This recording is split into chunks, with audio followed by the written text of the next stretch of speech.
Social media पर नया कलेश मचा हुआ है दोस्तों। एक पॉपुलर पॉडकास्टर ने एक शो में एक ऐसी बात बोल दी जिसके बाद पूरा सोशल मीडिया ही धुआं धुआं हो गया है। लोग बोल रहे हैं कि हमने लाइफ में गंदी बातें तो बहुत सुन रखी थी, मगर इस बार कुछ ऐसा सुन लिया है कि हमारे कान भी हर 10 मिनट के बाद हमें यही बोलकर थप्पड़ मार रहे हैं कि ये क्या सुना दिया बे। इस शो में कुछ जोक्स देखने के बाद रक्तदान करने गए लोग अस्पताल वालों को अपने नेत्रदान करके भी आ गए हैं। बोल रहे हैं कि आप लोग इसे भी रख लो, अब हमें ये आंखें नहीं चाहिए।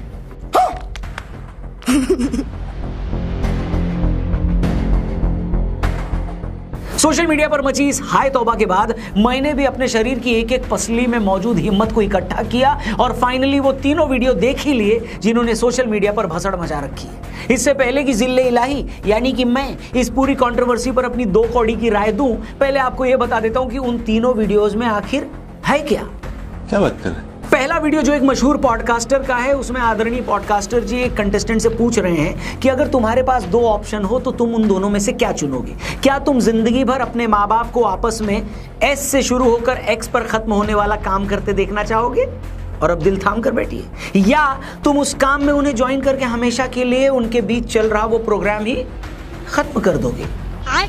दूसरे वीडियो में यही माननीय पॉडकास्टर कंटेस्टेंट से पूछ रहे हैं कि अगर तुम्हें 2 करोड़ रुपए कैश दूं तो क्या तुम मेरे शरीर के अंग विशेष का रसास्वादन करना पसंद करोगे।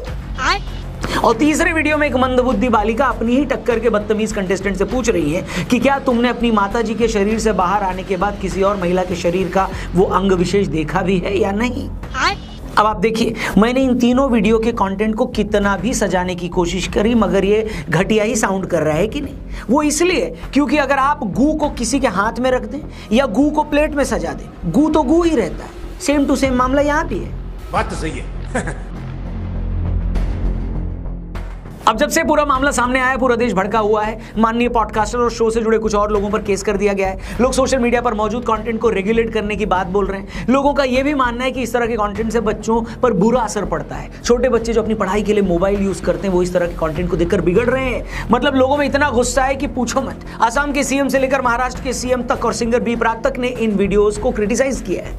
मैं ना यार एक पॉडकास्ट में जाने वाला था अभी, जो bear biceps, and we cancel that. क्यों? क्योंकि आपको पता है कि वो कैसी पैथेटिक थिंकिंग है।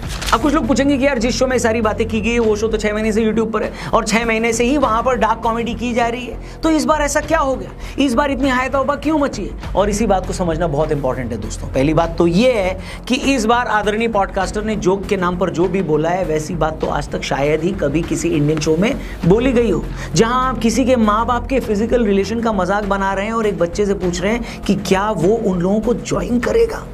यार दुनिया भर की कॉमेडी ना हम सब लोग देखते हैं कि नहीं। खुद हम अपने शो पर भी थोड़ा बहुत मजाक करते हैं, लेकिन किसी बच्चे को ये कहना कि क्या वो अपने माँ बाप को उनके फिजिकल रिलेशन के टाइम पर ज्वाइन करेगा, ये किस लिहाज से कॉमेडी है, किस तरीके से फनी है, मुझे नहीं पता। न सिर्फ ऐसी बात बोलकर आप माँ बाप के रिश्ते का मजाक बनाते हैं, बल्कि माँ बाप और बच्चों के रिश्ते को भी कलंकित कर रहे हैं। सॉरी टू से, ये सिरे से घटिया बात है। न इसमें फन है, न लॉजिक, और न ये डार्क कॉमेडी है। ये सिर्फ और सिर्फ लोगों को सरप्राइज करने के लिए की गई ओछी बात है। हैरानी की बात यह है कि जब ये वीडियो वायरल हुआ तो लोगों ने ये भी बता दिया कि दरअसल ये घटिया बात भी ओरिजिनल नहीं है। ये बात तो एक ब्रिटिश शो से उठाई गई है, उस शो की क्लिप भी वायरल हो रही है।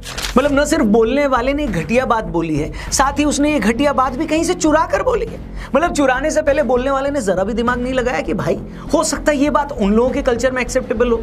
वैसे ये भी मैं आपको बता दूं कि इस तरह की ह्यूमर को पूरी दुनिया में कोई भी अप्रिशिएट नहीं करता। वो लोग करते भी हो तब भी आप तो बोलने से पहले थोड़ा सोच लेते, बुद्धि लगा लेते कि यार हमारे कल्चर में हम अपने पेरेंट्स के लिए ऐसी बात बोल सकते हैं या नहीं बोल सकते। हेलो, एक तरफ तो आप अपने पॉडकास्ट में स्पिरिचुअलिटी, मेंटल पीस की, भारतीय कल्चर की बात करते हैं, और दूसरी तरफ इस तरह का चुराया हुआ घटिया जोक। या तो वो सब अच्छी बातें झूठ हैं जिसका आप अपने शो में दिखावा करते हो, सर जी हेलो, या फिर आपको पता ही नहीं है कि कॉमेडी क्या होती है। लेकिन कॉमेडी न भी पता हो तब भी जिस इंसान में जरा भी कॉमन सेंस है उसे भी ये पता होगा कि ये बात घटिया है, इसलिए इसे जस्टिफाई तो कर ही नहीं सकते, न ही बेनिफिट ऑफ डाउट दिया जा सकता है। सिंपल। वीडियो वायरल होने के बाद सॉरी बोलने का और माफी मांगने का तो कोई सेंस ही नहीं बनता, क्योंकि कोई गलत बात अगर हमसे गलती से निकल भी जाती है ना, तब भी हमें बड़ी जल्दी रियलाइज हो जाता है कि यार कुछ गलत बोल दिया, नहीं बोलना चाहिए था। अगर शो के दौरान आपके मुंह से गलती से कुछ निकला था तब भी शो के ऑन एयर होने से पहले उसे निकलवा देते। अब जब उस क्लिप की चारों तरफ थू-थू हो रही है, ये बात फैल गई है, तब जाकर माफी मांगने का मतलब ये है कि आप सिर्फ लोगों के गुस्से को ठंडा करना चाह रहे हो, अपना बिजनेस बचा रहे हो और कुछ भी नहीं है। आपको गलती महसूस हुई है या नहीं हुई है, इस पर अभी भी डाउट है। लेकिन एक ऐसा इवेंट जो 26 फरवरी को होने वाला है, उसमें किसी को डाउट नहीं है। जी हाँ, मैं बात कर रहा हूं महाशिवरात्रि की। टॉपिक से हटकर आपसे बस 1 मिनट लेना चाहूंगा और आपको थैंक यू बोलना चाहूंगा, क्योंकि 8000 से ज्यादा लोगों ने महाशिवरात्रि के महाअन्नदान में डोनेट कर दिया है। आप लोगों को तहे दिल से थैंक यू, क्योंकि ये अन्नदान ईशा फाउंडेशन के आश्रम में महाशिवरात्रि की रात महादेव के लाखों भक्तों के लिए होगा। लास्ट टाइम भी हमने मिलकर कंट्रीब्यूट किया था और इस बार तो आप लोगों ने जो सपोर्ट दिया है वो तो कमाल का है। उसके लिए थैंक यू। और एक बार डिस्क्रिप्शन में लिंक है, जरूर डोनेट करना और अपने दोस्तों से भी इस लिंक को जरूर शेयर करना। फालतू कंटेंट यहाँ वहाँ शेयर करते हैं, उससे अच्छा ये लिंक जरूर शेयर करें और हर हर महादेव बोलते हुए वीडियो में आगे बढ़ते हैं। इस पूरी कंट्रोवर्सी पे एक बात ये भी बोली जा रही है कि समय रैना भी तो ऐसी बातें करता है, तो इस बार इतना स्यापा क्यों मचा है? समय रैना और उन पॉडकास्टर में क्या फर्क है, ये हमारे लिए समझना बहुत जरूरी है। पहली बात तो ये कि आप समय रैना की कॉमेडी से अग्री करो या न करो, ये अलग बात है, लेकिन जब तक इंसान एक लिमिट पार नहीं करता तब तक लोगों को भी प्रॉब्लम नहीं होती है। सोसाइटी भी आपको उतना स्पेस देती है, जैसा कि पिछले 6 महीने से इस शो को मिला भी हुआ था। क्योंकि ऐसा नहीं कि डार्क कॉमेडी करने वाले को ये बात पता नहीं होती कि बाउंड्रीज कहाँ है, उसको भी पता होता है, लेकिन इस बार वो बाउंड्रीज क्रॉस हुई हैं। आप एक बच्चे और उसके माँ बाप को लेकर तो ऐसी बातें नहीं कर सकते ना बॉस। अगर हम दुनिया के सबसे पवित्र रिलेशन को, रिश्ते को इस तरह से घटिया मजाक का टॉपिक बना देंगे तो फिर रिस्पेक्ट के लायक बचेगा क्या? माना कि कॉमेडी में फ्रीडम होनी चाहिए, तभी तो कॉमेडियन खुलकर बोल सकता है, अग्री, मगर बोलने के लिए तो 1000 टॉपिक है ना बॉस। आप एक रोस्ट शो में भी बिना किसी के माँ बाप को इन्वॉल्व किए भी तो रोस्टिंग कर सकते हो, लेकिन कुछ देर के मजाक के लिए आप जाने अनजाने बच्चों के सबकॉन्शियस माइंड में ये बात क्यों डाल रहे हो कि तुम्हारे माँ बाप भी मजाक उड़ाने लायक हैं? तुम घबराओ मत, मजाक जितना उड़ाना है उड़ाओ, क्योंकि एक बार सोसाइटी इस तरह की चीजों को नॉर्मलाइज कर देगी ना तो फिर रिश्तों की इज्जत बचेगी ही नहीं। पेरेंट्स ने चाहे बच्चों के लिए कितना कुछ क्यों न किया हो, लेकिन बच्चों को वैसे भी ये लगता है कि मेरे माँ बाप ने मेरे लिए किया ही क्या है। अब अगर हम कॉमेडी के थ्रू उनकी इंसल्ट को नॉर्मल कर देंगे तो फिर कुछ नहीं बचेगा दोस्तों। इसलिए आज उस जोक पर इतना हंगामा हो रहा है तो वो बिल्कुल ठीक है, क्योंकि इससे ज्यादा बुरा न तो सोचा जा सकता था और न ही बोला जा सकता था। तीसरी और सबसे इंपॉर्टेंट बात यह है कि जब समय जैसा कॉमेडियन अगर कोई डार्क जोक सुनाता है तो उसकी ऑडियंस को पता है कि वो क्या बोल रहा है, वो ऐसे जोक सुनाता रहा है। लेकिन जब एक आदमी ने अपनी इमेज यूथ आइकन की बनाई हो, जो आपको हेल्थ पर भी ज्ञान देते हो, जो मेंटल पीस की भी बात करते हो, जो स्पिरिचुअल लोगों को अपने पॉडकास्ट में भी बुलाते हो, जब वो अचानक से इस तरह की बात करने लगे तो लोग शॉक्ड हो जाते हैं, वो इसके लिए तैयार नहीं होते।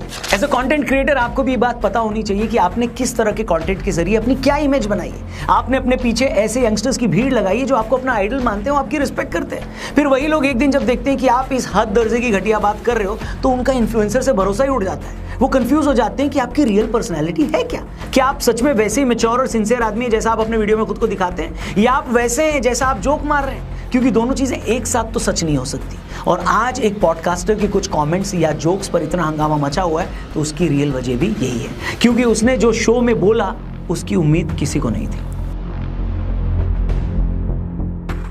मेरे को मालूम है इस वीडियो में ऑलरेडी बहुत ज्ञान हो चुका है, लेकिन आखिर में मैं इस बात को भी अंडरलाइन जरूर करना चाहूंगा कि आजकल जिस तरह की एडल्ट कॉमेडी या वल्गर कॉमेडी ट्रेंड कर रही है उसका रीजन क्या है। और उसका रीजन ये है कि आज हम एक ऐसे टाइम में जी रहे हैं जहां हमें कोई भी चीज नॉर्मल पसंद नहीं आती है। हमें खाने से लेकर देखने तक हर चीज में कुछ स्पाइसी चाहिए जो हमारी सेंस को हिला कर रख दे। यही बात कॉमेडी में भी है। जब एक कॉमेडियन स्टेज से ऐसी बातें करता है जो आज से पहले पब्लिकली नहीं बोली गई हैं तो उस बात की एक शॉक वैल्यू होती है। इसी वजह से बहुत सारे लोग उसे सुनते हैं कि अरे इसे देखो, इसे सुनो, ये क्या बोल रहा है। लेकिन हर चीज की तरह इस ट्रेंड की भी एक लिमिट है। आप देखना कुछ टाइम के बाद इस तरह के कंटेंट पर लोग शॉक्ड होना बंद हो जाएंगे।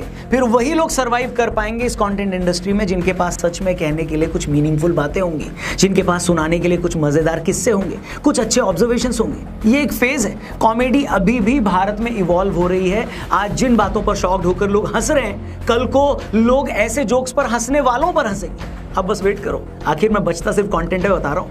हर तमाशे की एक उम्र होती है। बाकी आज की वीडियो में इतना ही। आपकी इस पूरे मैटर पर, पूरे मामले पर क्या राय है, कमेंट करके बताना। क्या उन पॉडकास्टर की माफी से बात बंद होनी चाहिए, मैटर रुक जाना चाहिए, या ये मैटर और लंबा चलेगा? जो भी आप सोचते हो कमेंट जरूर करना। वीडियो पसंद आई हो तो इसे अपने हर एक दोस्त तक जरूर पहुंचाना, स्पेशली उस दोस्त तक जिसे इस तरह का कंटेंट पसंद आता है। बाकी जाने से पहले एक बार फिर से रिक्वेस्ट करूंगा और थैंक यू बोलना चाहूंगा उन सारे लोगों के लिए जिन्होंने महाशिवरात्रि के महाअन्नदान में डोनेट किया। 8000 से ज्यादा लोगों ने अब तक डोनेट किया है। आप भी डोनेट जरूर करिएगा। डिस्क्रिप्शन और पिन कमेंट में लिंक दिया है और इस लिंक को भी अपने हर एक दोस्त से जरूर शेयर करिएगा। तब तक के लिए अपना ख्याल रखिए। जल्दी मिलते हैं। हर हर महादेव।